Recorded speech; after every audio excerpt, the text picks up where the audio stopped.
నీరీస్ imperial ఛానల్కి అందరికీ స్వాగతం. ఈరోజు ఈ ఆడియోలో మనం చెప్పుకుంటున్నాము లలితా సహస్రనామ స్తోత్రంలోని ఉత్తర భాగంలో చెప్పబడిన లలితా సహస్రనామ ఫలశ్రుతి తెలుగులో. అందరూ శ్రద్ధగా విని ఆ లలితా త్రిపుర సుందరి కరుణా కటాక్షాలకు పాత్రలు అవ్వాలని కోరుకుంటున్నాను. అలాగే మన ఛానల్ని ప్రోత్సహిస్తూ ఒక లైక్ చేయండి, అందరినీ సబ్స్క్రైబ్ చేసుకోమని చెప్పండి. ముందుగా ఒకసారి అమ్మవారిని స్తుతించి మనము విషయంలోకి వెళ్దాం. చతుర్భుజే చంద్రకళావతంసే కుచోన్నతే కుంకుమరాగశోణే పుండ్రేక్షు పాశాంకుశ పుష్పబాణహస్తే నమస్తే జగదేక మాతః. శ్రీ విష్ణు స్వరూపులైన గురువులగు హయగ్రీవుల వారు తన శిష్యుడైన అగస్త్యుని చేత ప్రార్థింపబడి లలితా సహస్రనామములను ఉపదేశించి ఆ లలితా సహస్రనామ పారాయణ ఫలశ్రుతిని ఉపదేశించుచున్నారు. హయగ్రీవుడు ఇలా చెప్తున్నాడు: ఓ అగస్త్య మహర్షి, పరదేవతా స్తోత్రములు రహస్యముగా ఉన్నవి. వానిలో అతి రహస్యమైన లలితా ప్రీతికరమైన పూర్వోక్తమైన ఈ లలితా సహస్రనామాలని నీ కొరకు చెప్పబడినవి. ఇది సకల అపమృత్యువులను పోగొడుతుంది, అకాల మృత్యువును కూడా నివారణ చేస్తుంది, సకల జ్వరములను నశింపజేస్తుంది, దీర్ఘాయుర్దాయమును ఇస్తుంది. ఈ లలితా సహస్రనామ స్తోత్రముతో సమానమైన స్తోత్రము ఇది వరకు ఎక్కడా చేయబడలేదు, ఇక మీదట చేయబడు స్తోత్రములలో కూడా ఉండనేరదు. సర్వ రోగములను పోగొట్టునదియు సకల ఐశ్వర్యములను వృద్ధి చేయునదియు అయినది ఈ రహస్యనామ స్తోత్రము. పుత్రులు లేని వారికి పుత్రులనిస్తుంది. అంటే ఇక్కడ ఒక చిన్నది అర్థం చేసుకోవాలి. పుత్రులు అంటే కేవలం మగ సంతానము అనేది ఉద్దేశం కాదు, అసలు సంతానమే లేరు అనే వారికి సంతానాన్ని ఇస్తుంది అనేది అర్థం. ఆ విధంగా పుత్రులు లేని వారికి పుత్రులనిస్తుంది. ధర్మార్థ కామమోక్షములను కోరే వారికి ఆ చతుర్విధ పురుషార్థాలను ఇస్తుంది. ఈ దేవీ స్తోత్రము అమ్మవారికి సంతోషమును వృద్ధి చేస్తుంది. లలితోపాసనమందు ఆసక్తి గలవారు శ్రద్ధాపూర్వకంగా ఈ స్తోత్రము పఠనము చేయవలెను. ప్రాతకాలమందు విధిపూర్వకంగా వైదిక తాంత్రిక స్నానములను చేసి వైదిక తాంత్రిక వందనములను చేసి తరువాత పూజాగృహమందు ప్రవేశించి నవావరణ అర్చన పూర్వకంగా శ్రీచక్రార్చన సమయాచారోక్త కల్పసూత్ర ప్రకారము అంటే వేద మార్గ సమ్మతముగా ఆచరించి శ్రీ విద్యా పంచదశాక్షరిని కానీ షోడశాక్షరిని కానీ ఈ సహస్రనామములను కనీసం 300 కానీ అష్టోత్తర శతనామమును కానీ పఠించవలెను, జపము చేయవలెను. పూజ జపముల అంతమందు సహస్రనామ స్తోత్రమును పఠన చేయవలెను. విద్వాంసులు జన్మ మధ్యయందు ఒక పర్యాయమైనను ఈ విధముగా ఆచరించి తీరవలెను. అలా చేసిన వారికి కలిగే పుణ్యఫలము చెబుతున్నాను వినుము. గంగాది పుణ్యనదుల యందు 1,000,000 జన్మముల యందు స్నానము చేసిన ఫలము వారికి లభించును. కాశీక్షేత్రమందు 1,000,000 శివలింగ ప్రతిష్టలు చేసిన ఫలము లభించును.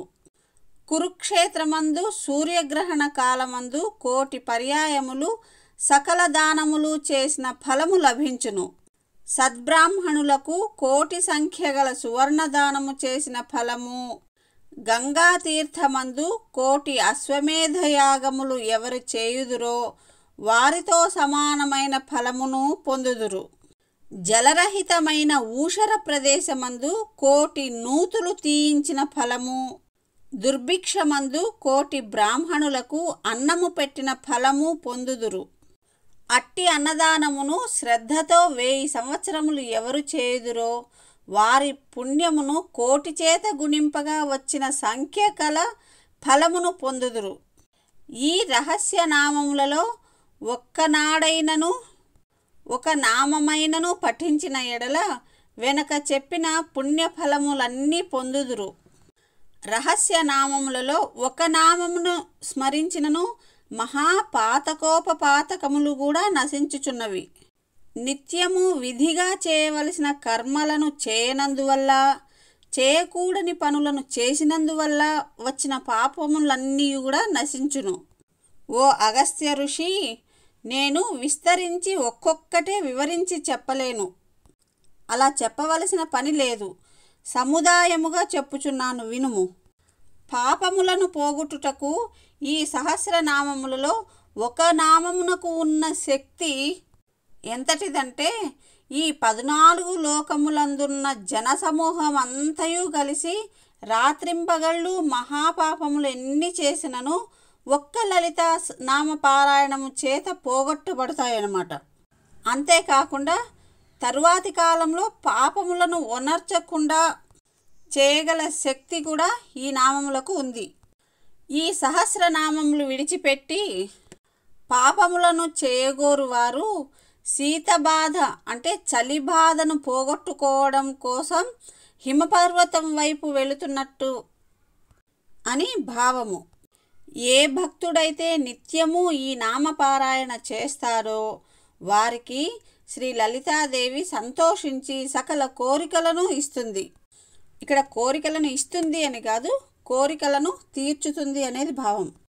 నామపారాయణ చేయని వారు దేవీ భక్తులు కాజాలరు.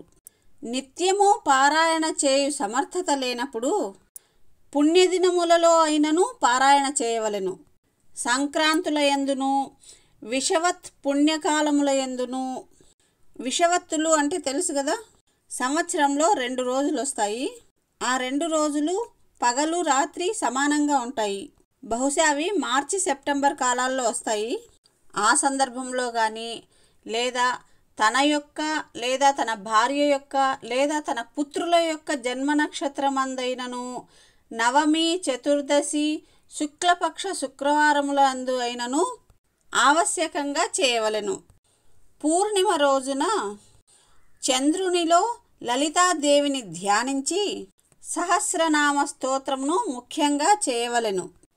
తదుపరి కామ్య ప్రయోగ విధిని చెబుతున్నాను విను. కామ్య ప్రయోగ విధి అంటే ఎవరైనా ఏదైనా కోరికలతో అమ్మవారిని ఉపాసించే విధి అన్నమాట. పూర్వోక్తంగా దేవిని పంచోపచారాల చేత అంటే గంధము, పుష్పము, ధూపము, దీపము, నైవేద్యాలను సమర్పించి పూజ చేసి ఈ స్తోత్రమును చేసినప్పుడు సకల రోగాలు నశించి దీర్ఘాయుష్మంతులగుచున్నారు. జ్వరము కలవారి శిరస్సును స్పృశించుచు ఈ నామ పారాయణము చేసిన ఎడల జ్వరము హరించును. ఈ ప్రయోగము ఆయుష్కరం అని చెప్పి శిల్పముల యందు చెప్పబడినది. ఇందువలన శిరోబాధ, జ్వరము తక్షణమే శాంతించుచున్నాయి. భస్మమును అభిమంత్రించి ఇచ్చిన సకల వ్యాధులు శాంతించును. అభిమంత్రించిన ఆ భస్మమును ధరించిన మాత్రము చేతనే సకల వ్యాధులు నశించును. జలముతో నిండి ఉన్న కలశమును అభిమంత్రించి ఆ జలము చేత స్నానమును చేయించిన ఎడల అంటే ఈ నామ సహస్ర పారాయణం చేస్తూ అభిమంత్రించిన ఎడల సకల గ్రహబాధలు శాంతించును.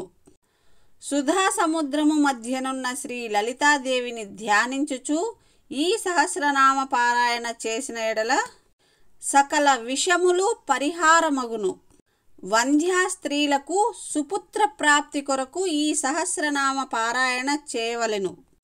అందుకుగాను నవనీతమును ఈ సహస్రనామ పారాయణము చేత అభిమంత్రించి ఇవ్వవలెను. దీనితో పుత్రప్రాప్తి కలుగును. తనకు ఇష్టమైన స్త్రీని దేవీ పాశము చేత బద్ధురాలుగా, అంకుశము చేత ఆకర్షింపబడిన దానిగా రాత్రి ధ్యానించుచు ఈ సహస్రనామ జపము చేసిన ఎడల కట్టుదిట్టాలలో అంతఃపురంలో ఉండే స్త్రీ అయినా సరే వాని సమీపమునకు వచ్చి తీరును.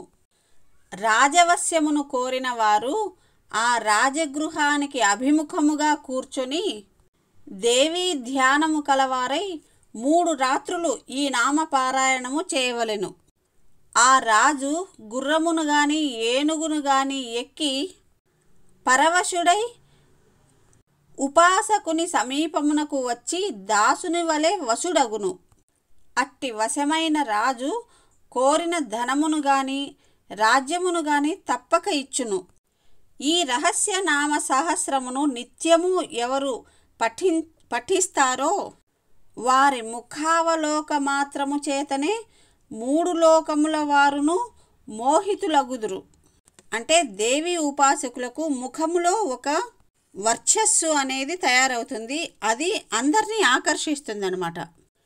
ఏ భక్తుడు ఈ లలితా సహస్రనామ పారాయణ ఒక మారైనను చేయునో వారి శత్రువులను శరభేశ్వరుడు సంహరిస్తాడు. ఈ నామ సహస్ర పాఠకులపైన ఎవరైనా దుష్ప్రయోగములను చేయగోరితే ఆ ప్రయోగములను ప్రత్యంగిరాదేవి నశింపజేసి ఆ ప్రయోగములు చేసే వారిని సంహరించును. ఈ సహస్రనామ పాఠకులను ఎవరైనా క్రూర దృష్టితో చూస్తే వారిని మార్తాండ భైరవుడు అంధులను చేస్తాడు.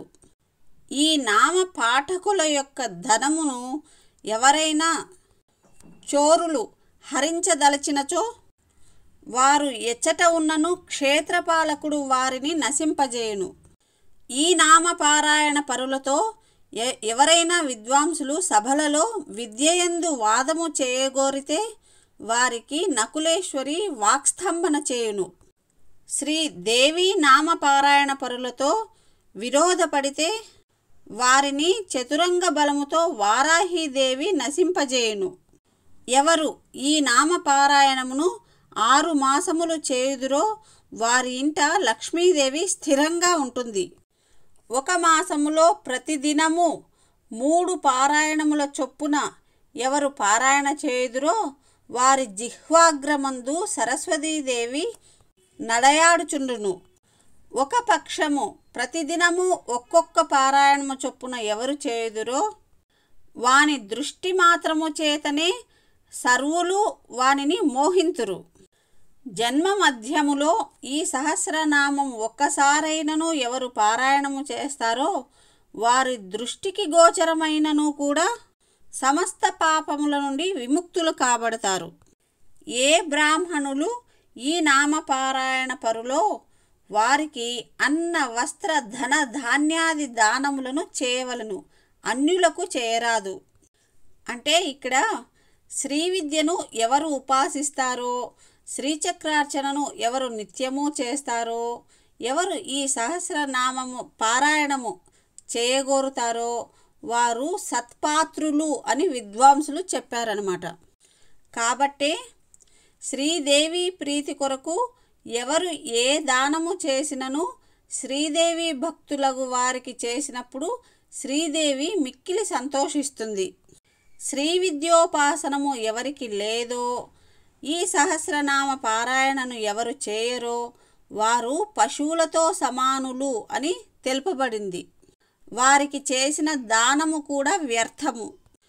వివేకము గల దాతలు దానము చేయునప్పుడు పరీక్షించి శ్రీ విద్యావేత్తలకు వారికి దానములు చేయవలెను. ఈ లోకమందు శ్రీ విద్యతో సమానమైన విద్య ఎట్ల లేదో, లలితాదేవికి సమానమైన దేవత ఎలా అయితే లేదో ఆ విధంగానే ఈ లలిత రహస్యనామ సహస్ర స్తోత్రముతో సమానమైన స్తోత్రము కూడా మరి ఒకటి లేదు అని ఈ విధంగా అగస్త్య మహర్షికి హయగ్రీవుడు చెప్పాడు. ఇంకా ఎవరైతే ఈ సహస్రనామ స్తోత్రమును పుస్తకములో రాసి పెట్టుకొని ఎప్పుడూ భక్తితో ఆ పుస్తకమును పూజింతురో వారి యందు శ్రీదేవి సంప్రీతురాలగుతుంది. ఓ అగస్త్యముని, విస్తరించి చెప్పనేలా సకల తంత్రముల యందును ఈ లలితా సహస్రనామ స్తోత్రముతో సమానమైన స్తోత్రము లేదు. అందువల్ల శ్రీ విద్యోపాసకులు ఈ స్తోత్రమును శ్రద్ధతో పఠించవలెను.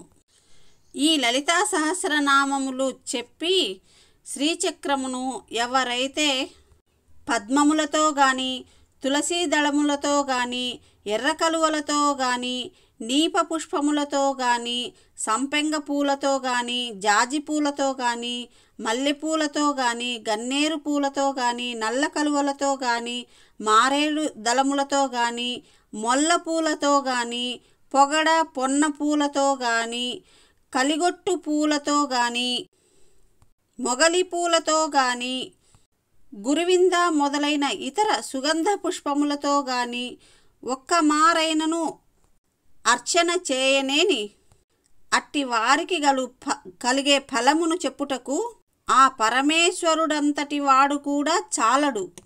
తన చక్రమునకు అర్చన చేసినందువల్ల కలిగిడి ఫలము ఎంతో దానిని శ్రీ లలితాదేవి ఒక్కతే తెలుసుకొనగలదు. అల్ప మేధస్కులకు బ్రహ్మాదులు ఏ విధంగా ఎరుగగలుగుదురు? ప్రతి మాసమందును పూర్ణిమ నాడు రాత్రియందు చంద్రోదయ కాలమందు ఈ సహస్రనామములతో ఎవరు శ్రీచక్రార్చన చేయునో అతడే లలితా స్వరూపుడు.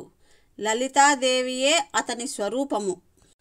శ్రీచక్రార్చన చేసిన శ్రీ విద్యోపాసకులకును శ్రీ లలితాదేవికి కొంచెమైనను భేదము లేదు. వారిరువురికి భేదము అని భావించిన వారు సకల పాపములు చేసిన వారగుదురు. శరత్కాలములోని ఆశ్వయుజ శుక్ల అష్టమి నవములకు మహా అష్టమి మహానవమి అని సంజ్ఞ కలదు. కాబట్టి అట్టి నవమి రాత్రి యందు శ్రీచక్ర మధ్యస్థ అయిన శ్రీ లలితాదేవిని ఈ సహస్రనామముల చేత ఎవరు అర్చించుదురో వారికి ముక్తి కరస్థమై ఉండును. మహానవమి అనగా శ్రీచక్ర మధ్య అందున్న ఆరోహణ క్రమమున గల మధ్య బిందువు. ఆ బిందువును మహానవమి అని పిలుచుకుంటారు. ఆ బిందువు యందు లలితాదేవిని ధ్యానించి ఈ సహస్రనామముల చేత పూజ చేసిన వారికి ముక్తి అనేది కరతలామలకము అయి ఉన్నది. అట్టి వారికి ఇహలోక ఫలములు స్వల్పములు. ఇతరులకు అసాధ్యమైన ముక్తి వారికి సులభముగా లభించును. మహానవమి యందు మహావేద వలన మోక్ష సాధనము సులభమవుతుంది. ఏ పుణ్యపురుషుడు శుక్రవారమందు శ్రీచక్రమందు లలితాదేవిని సహస్రనామముల చేత పూజ చేయునో అతని పుణ్యమును వినుము అని హయగ్రీవుడు అగస్త్యునితో ఇలా చెబుతున్నాడు.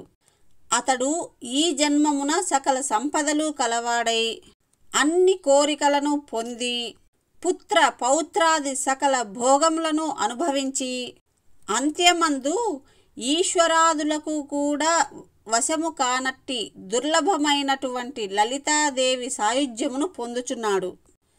ఎవరైతే బ్రాహ్మణ సమూహమును ఈ సహస్రనామముల చేత గంధ పుష్ప ధూప దీపములతో పూజ చేసి ఆయా నామదేవతలుగా భావించి భక్ష భోజ్య షడ్రసయుక్తముగా దక్షిణ తాంబూలాదులతో నివేదన చేయునో వారికి శ్రీ లలితాదేవి సామ్రాజ్యమును ఇచ్చును. నిష్కామముగా చేయువారికి ఎట్టి నిర్బంధములు లేవు.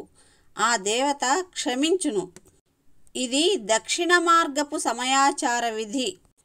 ఈ నామ సహస్ర పఠనము చేయువారు కామ్యము చేత గాని నిష్కామముగా గాని ఉపాసన చేస్తే మూడు లోకాల యందును వారికి అసాధ్యము లేదు అని భావం.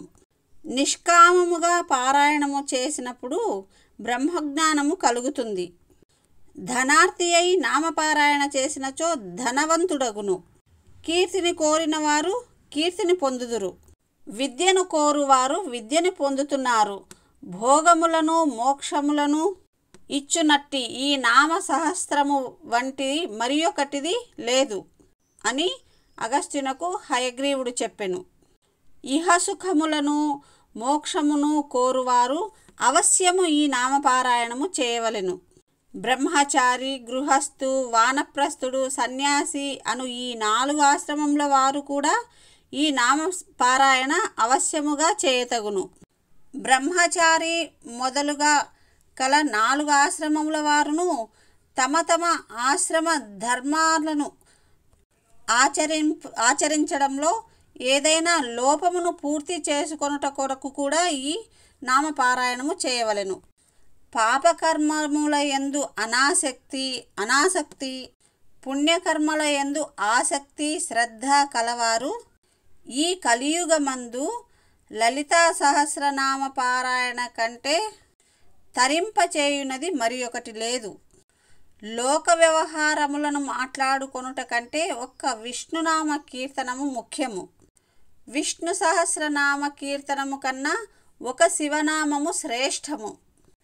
శివనామ సహస్ర పారాయణ కంటే ఒక్క దేవీ నామము కీర్తించుట ముఖ్యము. ఓ అగస్త్య మహర్షి, దేవీ సహస్రనామ స్తోత్రములు కోట్ల కొలది ఉన్నాయి. అవి అనేక శక్తుల ప్రీతి కొరకు ఉత్పన్నమైనవి. వానిలో 10 విధములైనవి మాత్రమే ముఖ్యములు. అవేంటంటే గంగా, భవాని, గాయత్రి, కాళి, లక్ష్మి, సరస్వతి, రాజరాజేశ్వరి, బాల, శ్యామల, లలిత. ఈ 10 దేవతల సహస్రనామ స్తోత్రములు ఉత్తమమైనవి. ఈ 10 శక్తి నామములు అనంతముగా ఉన్నాయి. పైన చెప్పిన విధంగా దశవిధ సహస్రనామములలో కూడా ఈ లలితా సహస్రనామ సహస్ర స్తోత్రము ముఖ్యమైనది. కాబట్టి కలిదోషము పోవడానికి నిత్యము ఈ రహస్యనామ స్తోత్రమును పారాయణం చేయవలెను. ఈ లోకమందు జనులు అజ్ఞానము కలవారై శ్రీదేవి యొక్క నామములను ముఖ్యమని తెలియక కొందరు విష్ణునామ పరులై, కొందరు శివనామాంకిత పరులై ఉన్నారు. అన్నింటికంటే లలితా సహస్రనామములు ఇహపరములకు ముఖ్యమైనది. కానీ ఈ లలితానామ పారాయణమందు లోకములో ఎవరికీ శ్రద్ధ లేదు. ఎవరు ఇతర దేవతా నామములను కోటి జన్మముల యందు పారాయణ చేయుదురో వారికే ఆ పుణ్యము వశము చేతనే ఈ లలితా నామముల యందు శ్రద్ధ కలుగును.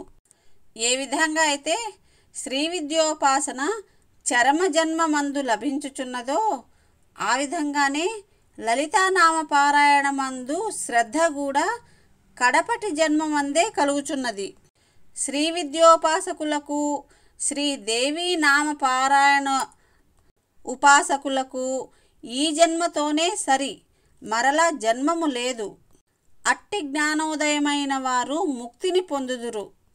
శ్రీ విద్యయే బ్రహ్మ విద్య అనియు, లలితానామ సహస్రము బ్రహ్మజ్ఞాన సాధన గ్రంథములలో ముఖ్యమైనది అనియు తెలుసుకొనవలెను.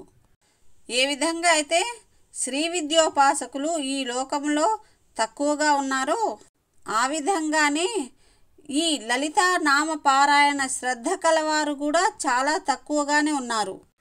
శ్రీ విద్యోపాసనయు, శ్రీచక్రార్చనయు, రహస్యనామ పారాయణము అల్పతపస్సు గల వారికి లభించవు. గొప్ప తపఃఫలము చేతనే ఈ 3ను లభించును. ఈ 3 చేతనే బ్రహ్మప్రాప్తి సాధన జీవన్ముక్తులు అగుదురు. రహస్యనామ సహస్ర పారాయణ చేయకుండా శ్రీదేవిని సంతోషింపగోరితే నేత్రములు లేనివాడు రూపమును చూచినట్టే అగును. అంటే ఈ రహస్యనామ పఠనము చేతనే శ్రీదేవికి అనుగ్రహం కలుగును అని భావము. ఈ రహస్యనామ పారాయణము లేక మంత్రసిద్ధిని కోరువాడు భోజనము లేకుండానే క్షుద్బాధను పోగొట్టుకొనదలిచిన వాడవుతాడు. నామపారాయణము లలితా ప్రీతికి ముఖ్య సాధనము. ఎవరు లలితా భక్తులో వారు నిత్యము రహస్యనామ పారాయణము చేయవలెను. దీనిని కాకుండా కోట్ల కొలది కల్పములు ఇతర పుణ్యములు ఏవి చేసినను శ్రీదేవి యొక్క అనుగ్రహము పొందలేరు. అందువలన శ్రీదేవి యొక్క భక్తులు శ్రద్ధతో ఈ సహస్రనామ పారాయణ తప్పకుండా చేయవలెను. ఓ అగస్త్యముని, ఈ రహస్యమైన లలితా సహస్రనామ స్తోత్రమును నీకు చెప్పితిని. శ్రీదేవి యొక్క ఉపాసకులు కాని వారికి, భక్తి లేని వారికి ఇప్పుడు నీకు చెప్పుతున్న ఈ రహస్య నామములను ఉపదేశించకుము. బాలామంత్రమైనను ఉపదేశము లేనిదే ఈ రహస్యనామ పారాయణమునకు అధికారము లేదు. శ్రీచక్రార్చనకు షోడశి మంత్రదీక్ష ఎటుల ప్రధానమో అదేవిధంగా బాలామంత్ర పరులకు కూడా నామపారాయణము చాలా ముఖ్యమైనది. శ్రీ విద్య ఏ విధంగా గోప్యమో ఆ విధంగానే ఈ రహస్య నామములు కూడా గోప్యముగా ఉంచవలెను. పశుతుల్యులైన మూర్ఖులకు ఎంతమాత్రము ఉపదేశించరాదు. తెలియని వాడై శ్రీవిద్యారహితులకు వీనిని ఉపదేశించిన ఎడల వాని యందు యోగినులకు ఆగ్రహము కలుగును, అతడు మహా అనర్థకారియగును. అందుచే ఈ రహస్యనామ స్తోత్రములను గోప్యముగా ఉంచదగును. నీకు కూడా నేను స్వతంత్రించి చెప్పలేదు, శ్రీదేవి యొక్క ఆజ్ఞ చేతనే ఉపదేశించుచున్నాను. కావున నీవు కూడా పూర్తిగా విచారించియే తగిన వారికి మాత్రమే ఉపదేశించవలెను అని హయగ్రీవుల వారు అగస్త్యులకు ఆజ్ఞాపించెను. ఓ అగస్త్యముని, నిత్యము నీవు ఈ లలితా సహస్రనామ స్తోత్రమును పారాయణము చేయుము. దానిచే శ్రీదేవి సంతోషించి నీకు సకల అభీష్టములను ఇచ్చును. ఈ విధంగా చెప్పి హయగ్రీవుడు శ్రీ లలితాంబికను ధ్యానించిన వాడై బ్రహ్మానందమందు లీనమైన అంతఃకరణ కలవాడై ఆనందము చేత రోమాంచము గలవాడయ్యనని సకల ఋషులకు సూతుడు చెప్పెను. ఇది శ్రీ బ్రహ్మాండ పురాణంలోని ఉత్తరఖండంలోని హయగ్రీవ అగస్త్యుల సంవాదంలో శ్రీ లలితా రహస్యనామ స్తోత్రం యొక్క ఫలశ్రుతి. సర్వం శ్రీ లలితా పరాదేవతార్పణమస్తు. స్వస్తి.